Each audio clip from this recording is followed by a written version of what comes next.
Bien, lo anunciado entonces, vamos a conversar con Marta Lagos, que es directora de Latino Barómetro, que como muchos saben organiza unas encuestas políticas, ¿no? Le mide la temperatura política en América Latina.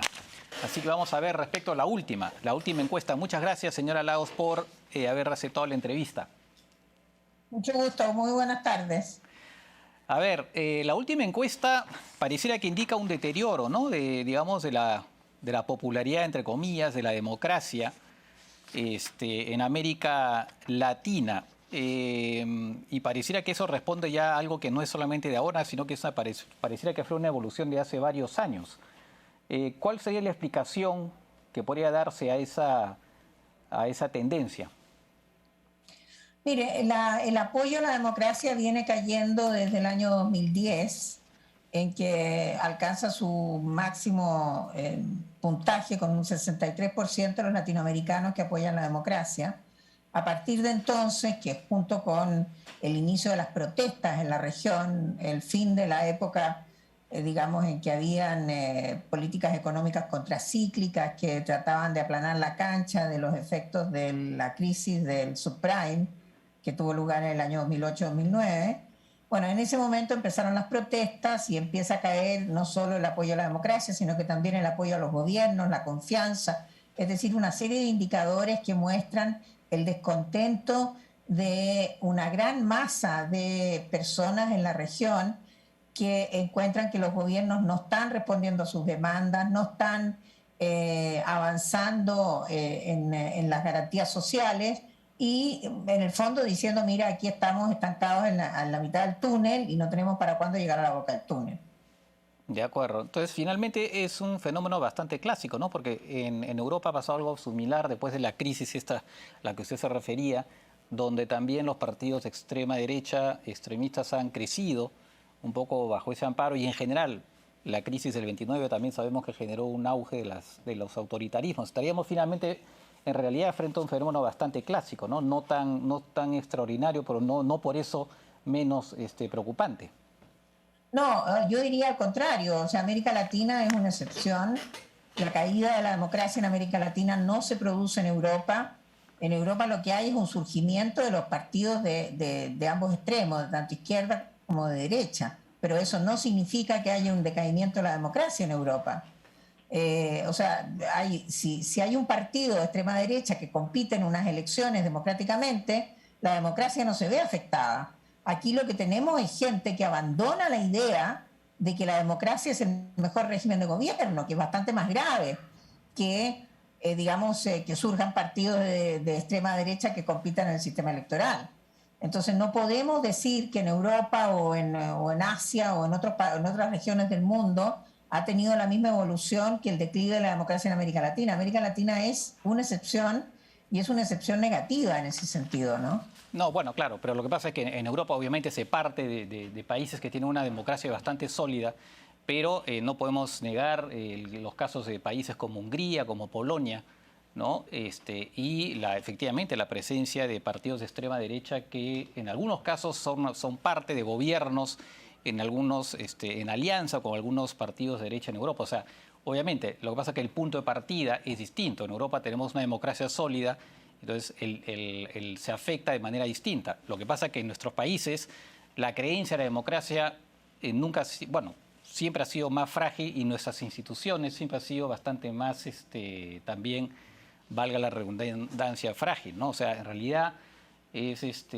son situaciones que tienen puntos de partida distintos, claro, y el efecto en nuestro caso puede ser mucho más grave, porque se puede llevar de encuentro efectivamente a la democracia.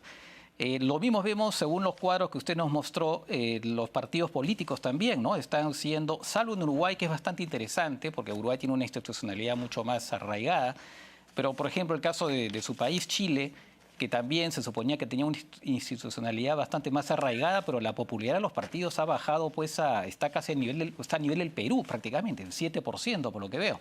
O sea, en América Latina podríamos decir que prácticamente salvo Uruguay, la cosa es bastante preocupante.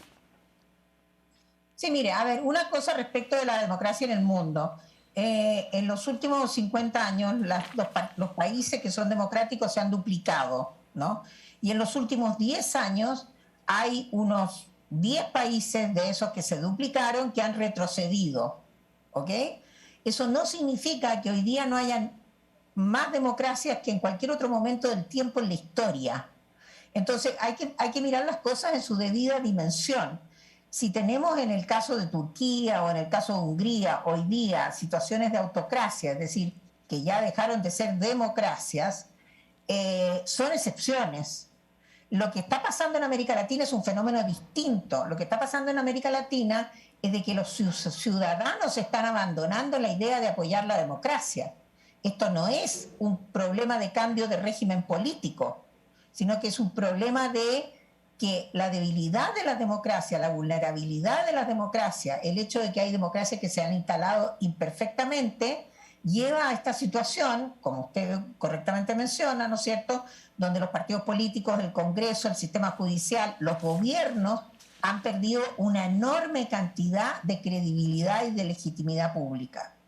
Ese es el problema que tiene América Latina, es la fragilidad y la mala instalación de sus democracias. Mientras que en el caso de Turquía y en el caso de Hungría ya dejaron de ser democracias. Son problemas de distinta dimensión. Claro, bueno, en el caso de Turquía, en realidad Turquía casi no ha tenido tampoco periodos democráticos, valgan las verdades, ¿no? O sea, es una democracia también, digamos... Es una autocracia. Claro, pero sus periodos democráticos casi no han existido, ¿no? Por lo tanto, es aún, por eso, aún incluso más grave, ¿no?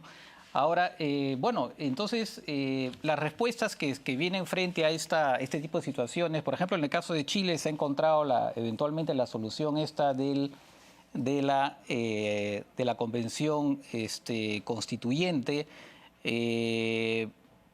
Eso podría ser eventualmente una salida, piensa usted, para otros países que estén con ese tipo de situación, o es una cosa que no se puede necesariamente tener que repetir en todos los países.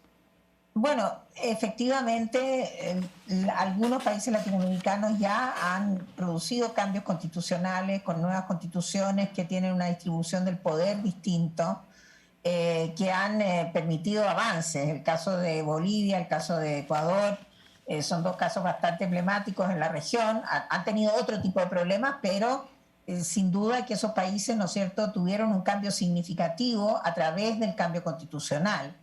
El problema es que cuando el sistema político se agota, como es el caso de Chile, la única manera de producir una renovación del sistema político es hacer un cambio constitucional. Entonces la expectativa es de que esta nueva constitución, con un nuevo rayado de la cancha, con los actores en situaciones mucho más horizontales, con la dispersión del poder, con más igualdad ante la ley, ¿no es cierto?, pueda permitir mayor revitalización de el régimen democrático, es decir, que la democracia funcione mejor. Lo que aquí existe hoy día es la percepción de que aquí mandan unos pocos para sus propios intereses y nadie está gobernando para la mayoría. Ahora, ese también es el caso en el caso de Perú, en el caso de Brasil, México, en fin, de todos los países de América Latina.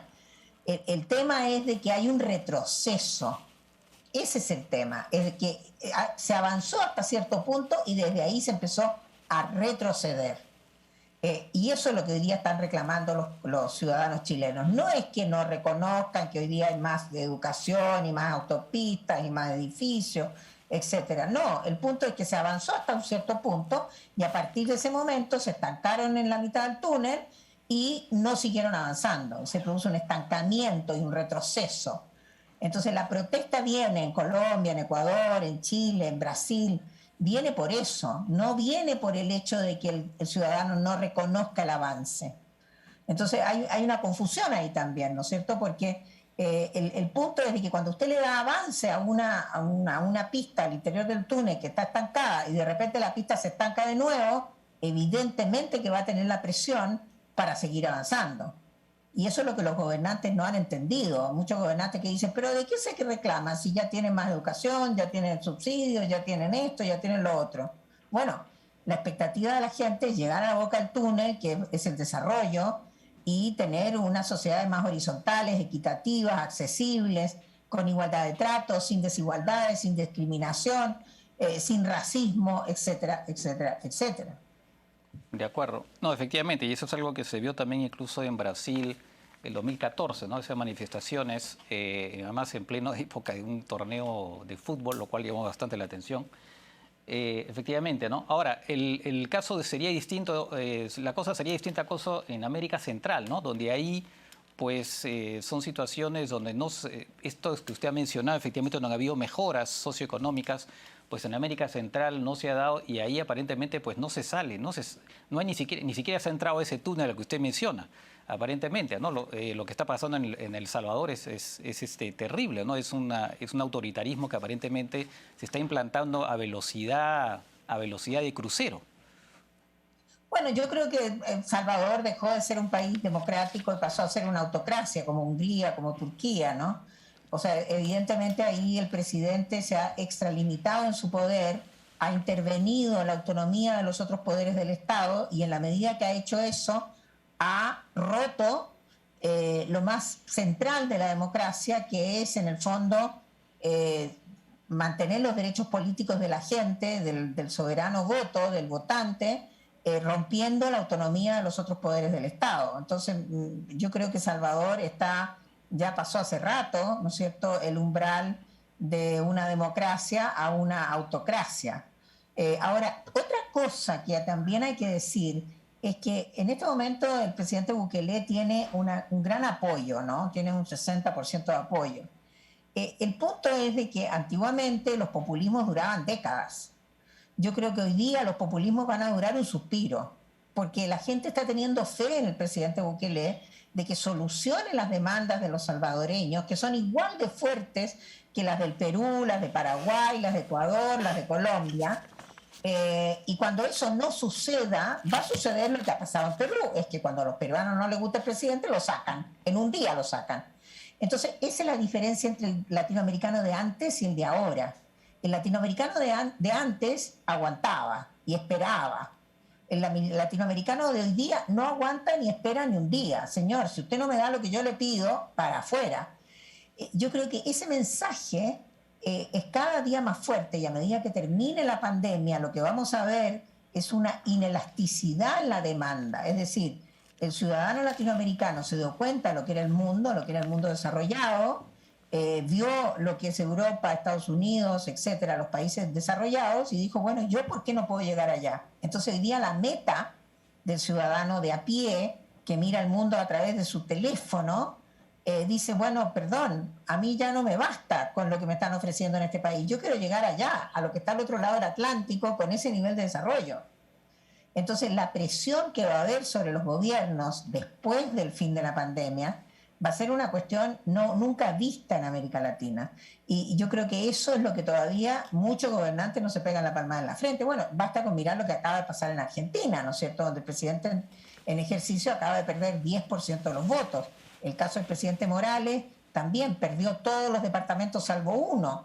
En el caso del presidente de México, AMLO, ¿no es cierto?, también perdió en la elección última parlamentaria, quedándose con una mayoría mucho más escueta que la que tenía antes de la elección. Entonces, el elector tiene mensajes mixtos y mensajes muy directos, porque por una parte le dieron una mayoría bien importante al nuevo presidente en Bolivia, ¿no es cierto? La gente, el voto del MAS, que es el voto del partido del presidente Morales, pero por otra parte le quitan el gobierno local. Entonces ya no hay cheques en blanco y ya no hay periodos de luna de miel. Aquí se requiere entregar bienes sociales y políticos, garantías sociales para que la población salga del estancamiento al interior del túnel.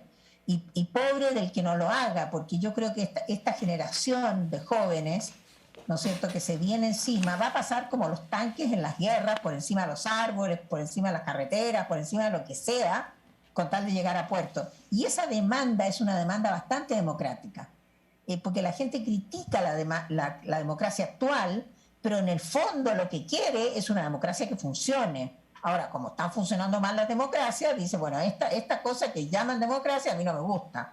Ahora, si me ofrecen una democracia de verdad, esto es como cuando usted va y le dice, mire, aquí hay un bife, ¿no es cierto? Y el bife es incomestible de duro, pero si le dan el bife que puede comer, dice, me encanta el bife. Y si le dan el bife duro, dice, me carga el bife. Es más o menos lo mismo. De acuerdo. Ahora, por lo que usted dice, efectivamente, que hay un descontento, digamos, la gente exige mucho más rápido y no hay luna de miel, y No hay hay un luna de miel. descontento y por lo tanto puede haber, digamos, caídas de presidentes, puede haber una rotación de presidentes si se quiere. Eso significa inestabilidad. Va a llegar un momento en que también la gente se va a hartar incluso de eso, la inestabilidad que sacan presidentes, y digo yo, no sé si usted estará de acuerdo, eso también podría facilitar, digamos, el camino para quienes quieran después que la gente se harte en la inestabilidad, un régimen autoritario que dure, que dure más años. O sea, digo, podría llevar a ese camino, ¿o no? A ver, sí, hay espacio para los populismos, hay espacio para las autocracias, hay espacio para que las cosas se pongan feas. Pero, a ver, yo creo que la diferencia, y ese espacio ha existido siempre en América Latina, ¿para qué estamos con cuentos, no es cierto? La Claro. diferencia entre antes y ahora es que esos espacios para el autoritarismo, los populismos, las autocracias, eh, es más corto, es más inmediato, es decir, los pueblos pueden probar a un Bukele, ¿no es cierto? Y a lo mejor aguanta un año, no sé, un tiempo corto, no 10 años. Y después de eso van a decir, bueno, señor, usted ya tuvo sus posibilidades de, ¿no es cierto?, de rendir y de entregar, ¿no es cierto?, las demandas, no lo supo hacer, váyase. Entonces, no es lo mismo que los cheques en blanco. Antes los dictadores se quedaban 30 años, ¿no? Ahora, el único que ha logrado quedarse 30 años por angas y por mangas, que se hizo pasar por lo que no era, es Daniel Ortega en Nicaragua, ¿no? Que primero se tomó el poder por la revolución, después se hizo elegir y ahora es un dictador y ya lleva 30 años en el poder. Hay generaciones de nicaragüenses que no conocen ningún otro mandatario que no sea Daniel Ortega. Entonces, también se da cuenta que los fenómenos no vienen como venían antes, porque antes venía un señor, un militar con una metralleta y al que no le gustaba, bueno, le disparaban, ¿no? Hoy día eso ya no sucede. Ahora todos quieren ser. Daniel Ortega va a hacer una elección, en lo que él llama una elección, que es una farsa, el próximo domingo 7 de noviembre, ¿no es cierto? Y va a querer intentar de que el mundo reconozca su farsa como una cuestión verdadera. Yo creo que América Latina tiene que rechazar esa farsa y decir las cosas por su nombre, decir que este señor es un dictador, es más, es un sultán, es como la cabeza de una familia, porque se han repartido el poder entre los miembros de la familia. La señora es la vicepresidenta, uno de los hijos es el dueño de la televisión pública, el otro está... Entonces, aquí hay una repartija de los bienes públicos, como lo hacen los sultanes, que son dueños de los territorios y dueños de todo, ¿no? Y que es una gran familia. Entonces me parece que eso que está sucediendo en Nicaragua es lo que no va a volver a suceder en otros países. No veo a Bukele transformándose en un gobernante que se quede 10 años, ¿no? Lo que veo es que Salvador le va a poner toda la fe al gobernante que tiene en este momento, que tiene grandes niveles de apoyo, le van a dar un espacio y después de ese espacio, si no responde, para afuera, señor. Y así va a pasar con todos los que se pasen al populismo, al autoritarismo, a la autocracia. Lo que no dice que esta década va a ser una década turbulenta. ¿Por qué? Porque los pueblos están desesperados por salir de la mitad del túnel y llevan una década protestando de que se están estancados. O sea, ya llevan muchos años diciendo, aquí estamos mal, yo no estoy contento, esto no me gusta. ¿Ah? Entonces, sí, la presión post-pandemia en esta nueva época va a ser con muchísima fuerza. Eso es lo que los datos nos están respaldando. De acuerdo. Bueno, ya para cerrar, usted se diría, si hubiera que resumir, ¿se mostraría pesimista, optimista respecto a la democracia en América Latina? Mira, yo creo que sí, yo me muestro optimista. ¿Por qué? Porque resulta que el avance en la educación que ha tenido la región, con las reformas de educación que se han hecho, muchas de las cuales han sido muy exitosas, ha avanzado mucho más rápido el promedio de educación de los países que lo que había avanzado antes, ¿no es cierto?, de las transiciones. Y esa educación está produciendo esta ola de protestas. Esa educación es la que le está dando a los latinoamericanos el empoderamiento, la demanda de sus derechos. Y esa es una demanda democrática. Al final de cuentas, esta protesta contra las malas democracias instaladas malamente es una protesta democrática que va a tener, como dice Gramsci, ¿no es cierto?, que cuando viene el cambio de época y no termina una época y la otra no empieza, bueno, va a tener momentos de monstruos, llegan los monstruos, y los monstruos son los populismos, las autocracias, etcétera, ¿no? Pero al final de cuentas yo creo que América Latina va caminando hacia unas democracias más consolidadas, con unas poblaciones más jóvenes que ya no van a mirar al dictador, el problema de la dictadura hace 30 años atrás. Lo que van a decir, mire señor, eso es problema de ustedes, de la generación de los viejos. El problema nuestro es demandar una mejor democracia. Yo creo que América Latina va encaminada hacia una demanda de buena democracia y que vamos a tener muchas vallas en el camino y a lo mejor muchas caídas, pero en la dirección correcta. Aquí hay una demanda por libertad, hay una demanda de igualdad, hay una demanda de buen trato, de ausencia de desigualdad, que va en el sentido correcto. Bueno, muy bien, pues hemos terminado con un mensaje esperanzador. Se lo agradezco muchísimo. Y también, por supuesto, por haber participado en este programa. Eventualmente, en algún momento, de repente la molestaremos de nuevo. Muchas Con gracias. muchísimo gusto, cuando quieran. Mucho gusto. Muy buenas tardes. Gracias.